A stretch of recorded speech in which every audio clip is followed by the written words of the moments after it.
Yo, yo, what's good, cyberpunks and retro nerds? It's your host, Tommy the Hammer. How you guys doing on this fine Monday? Good, I hope. Personally speaking, my day fucking sucked. Work was brutal, the heat was killer, these are definitely the dog days of summer, and I'm looking to chill, drink this beer, and do a movie review for yous guys to use. Today we're going to be checking out a film that I've been aiming to review on my channel for a little while now. It's called The Sweet Blood of Jesus. This movie's directed by prolific filmmaker Spike Lee. He actually got this movie made through Kickstarter, which seems to be the way a lot of modern day contemporary directors are going. Rob Zombie's own 31 was done on Kickstarter, and so is this movie. There's nothing wrong with that, and actually, I approve of it. This way, you know the director is making the movie that they want to see. And that's what this movie is right here. It's Spike Lee's first foray into the horror genre, a vampire film of sorts. And, you know, I love his movies. I'm a big fan of his work.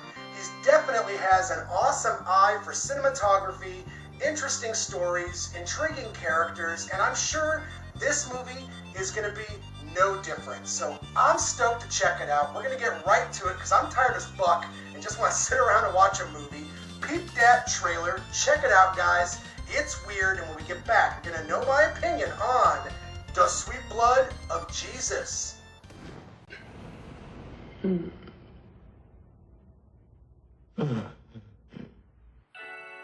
Where did you get all your money? That's an impolite question. They're the only ones worth asking.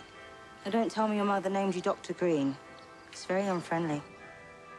Change is impossible because we're addicted to our society, especially the upper middle class. The United States of America is the most violent country in the world. We're the best in the business.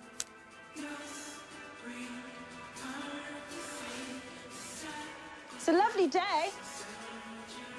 I don't like to raise my voice. Dr. Green, if I may say so, you don't look that good. It's open the door! Go away! What are you? I'm an addict.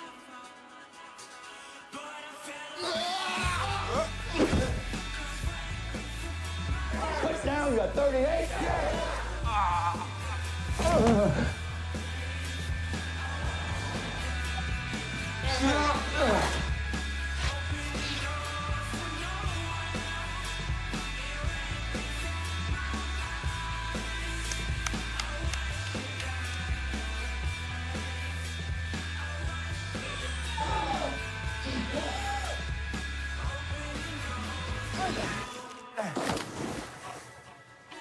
People have many addictions.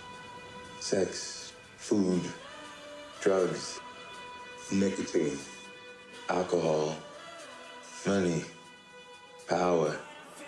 And blood. Through the years, there's been a lot of movie critics that have considered the work of Spike Lee to be exclusively for African American audiences. Well, I would have to disagree with those sentiments and those critics, mainly because I feel like Spike Lee's movies are about African Americans and black culture for all audiences, and I'm a testament to that. I love his movies. His overall visual aesthetic is just very pleasing to me, and I've felt that way for many years. I've been watching Spike Lee's work since I was a teenager, and that's one thing I can say about this movie, The Sweet Blood of Jesus, is that it has style to spare.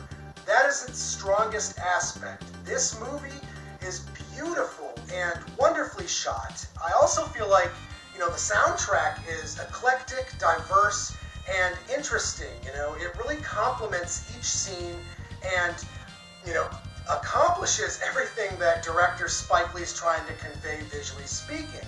This movie actually reminds me of the 1970s work of French director Jean Rollin. He made a lot of vampire-esque lesbian films during that decade, and this movie really kind of harks to those retro old school films from the 1970s. There's a lot of gothic imagery, a lot of blood drinking, a lot of, sexy naked women, and I'm not sure if director Spike Lee was, drawing influence from those films and that director, but in my opinion, when I was watching this, that was the biggest comparison I could make. But with all that being said, guys, I gotta be pretty blunt. I feel like there's a lot of narrative missteps in this movie. The film opens up wonderfully, in my opinion, and I was definitely drawn in for like the first 20 to 30 minutes, and then our main character kind of becomes this vampiric blood drinker. My biggest gripe has to do with the overall narrative structure of this part. It seems very disjointed, it jumps around, and there's almost this delirium hallucinatory element to the rest of the movie. After my initial letdown with this, kind of narrative misstep, I feel like the movie starts to flesh out a little bit better, and maybe another 20 or 30 minutes into the film, I feel like it's started to finally, gain its ground again. Honestly speaking, guys, I couldn't sympathize with the main character whatsoever. He kills people indiscriminately, and then with this, vampiric curse bestowed upon him, it's unclear as to what exactly happens to his victims. Do they become vampires? Are they blood addicts? Do they die? This is still kind of an independent, low-budget film. Sure, it got, a mainstream release on DVD and everything like that, but, the bottom line is this film has a very indie vibe about it, and that may be the exact reason why I feel like this movie falters in parts, is its overall budget just really couldn't convey what director Spike Lee was going for with this film. So I gotta give it a star count, and out of 10, I think I could award The Sweet Blood of Jesus maybe a solid 6.5 out of 10. So if you haven't seen it before, you're a fan of the director's work, and you're curious as to what type of vampire horror film he's capable of, definitely give it a watch.